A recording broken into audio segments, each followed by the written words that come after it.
এখন যে অফিসে ইনফর্ম না করে চলে এলে চাকরি চলে যাবে না? গেলে চলে যাবে।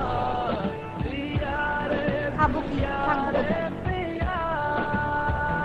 কুড়ে ঘরে থাকবো, ডাল ভাত খাবো, অসুবিধা আছে?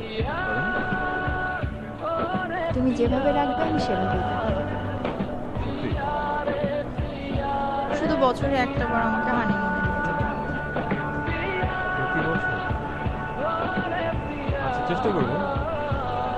না পারলে অ্যাটলিস্ট এয়ারপোর্ট পর্যন্ত নিয়ে তাতেও চলবে।